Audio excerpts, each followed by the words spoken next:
আমার আজকের আলোচনার বিষয় আপনারা তেলাওয়াতকৃত আয়াত শুনে বুঝেছেন কিনা আমি জানি না, বাংলা বলছি। আজকের আলোচনার বিষয় হচ্ছে সাবধান, কার আদর্শ অনুসরণ করছে প্রশ্নবোধক চিহ্ন দেওয়া আছে। সাবধান দেওয়ার পরে আশ্চর্যবোধক চিহ্ন দেওয়া আছে। এরপরে কার আদর্শ অনুসরণ করছে আপনার কাছে প্রশ্ন। এটাকে আমি নিজে বানালাম। সূরা আরাফ 35-36 দুইটা আয়াত পড়েছি, তাফসীর আকারে কথা বলবো ইনশাআল্লাহ। বাংলাদেশের ঐতিহ্যবাহী জেলা কুড়িগ্রাম, রৌমারী থানার অন্তর্গত ইজলামারী মোহাম্মদিয়া নুরানিয়া হাফিজিয়া মাদ্রাসার উদ্যোগে 24তম বাৎসরিক ঐতিহাসিক তাফসীরুল কোরআন মাহফিলের স্বনামধন্য সভাপতি, রৌমারী কারামতিয়া আদর্শ ফাজিল ডিগ্রি মাদ্রাসার সম্মানিত অধ্যক্ষ, হাজার হাজার আলেমের উস্তাদ, ইসলামিক চিন্তাবিদ, শিক্ষাবিদ মাওলানা মোহাম্মদ মোকসেদ আলী দামাত বারকাতুহুমুল আলিয়া, মাহফিলের প্রধান অতিথি, বাংলাদেশ জামাত ইসলামী মনোনীত এমপি প্রার্থী, না শব্দটা ঠিক হয়, বাংলাদেশ জামাত ইসলামী থেকে 300 জনকে যে এমপির ঘোষণা দেওয়া হয়েছে, এরা কেউ পদপ্রার্থী নয়, সব নমিনি।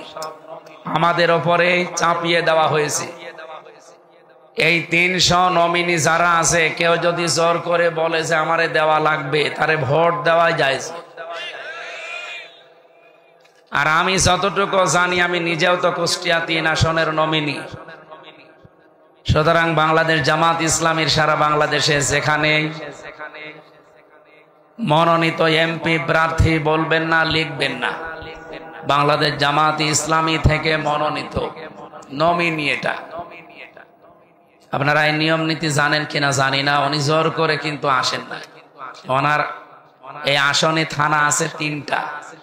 এই 3 থানায় যত রোকন আছে তাদের ভোট হয় গোপনে। এই ভোট বাক্সে সবচাইতে বেশি ওনার নাম এসেছে, এই কারণে তার নাম এখানে দেওয়া। হয়তো উনি যদি অন্য দলের মতো গলা বাড়িয়ে বলে আমারেও দেওয়া লাগবে। জামাতের আমির যিনি এখন আছেন ডক্টর শফিকুর রহমান, ওপেন ঘোষণা দিয়েছেন, বাংলাদেশ জামাত ইসলামী থেকে কেউ যদি এমপি হয়, মন্ত্রী হয়, 5 বছরে তার 1টা টাকাও বাড়বে না। আমি ওপেন চ্যালেঞ্জ দিয়েছি তার সাথেও। এই বাংলাদেশে অন্য কোন দলের লোক যদি এই চ্যালেঞ্জ দিতে পারে, আপনি তাকেও ভোট দেন। এখনো 73টা দল আছে এই দেশে, নিবন্ধিত অনিবন্ধিত মিলে প্রায় 73টা দল এদেশে কাজ করছে, তারাও ভোটে দাঁড়াবে। অন্য কোন দলকে ঘোষণা দিতে বলেন তো দেখি। অনেক দলের লোক বলবে ও ছাতা এমপি দাঁড়াবে, কারণ এই রাস্তায় এসে 5 বছরে যদি আমার 1টা টাকা না বাড়ে, আমি ও রাস্তায় যেয়ে করবো কি? আমার কুষ্টিয়ায় যিনি আছেন, উনি ঘোষণা দিয়েছেন দরকার হয় 50 কোটি টাকা খরচ করব, তাও এই সিট আমার লাগবে।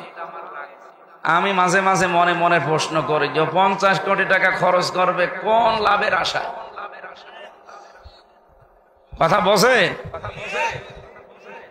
সুতরাং এমপি পদপ্রার্থী উনি নন, এমপি নমিনি। জামাত ইসলামী থেকে তাকে নমিনি বানিয়েছে।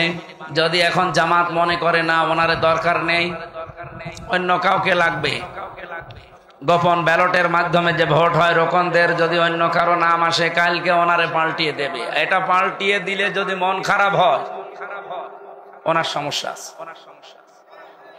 কথা বোঝেন?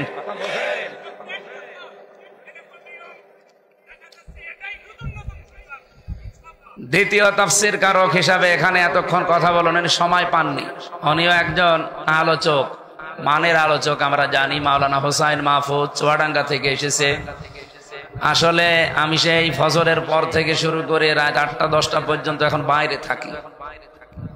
এই বাইরের জেলাগুলোতে আসাও আমার নিষেধ। আজকে আমি এসেছি ছুটি নিয়ে। আপনারা জানেন সে আগের সে নিয়ম এখন বাংলাদেশে আর নেই, যে সিলেক্টেড এমপি। কিছুই জানে না, ঘুমিয়ে আছে, সকালে শুনছে তো ওই এমপি। সেটা কি এখন আছে?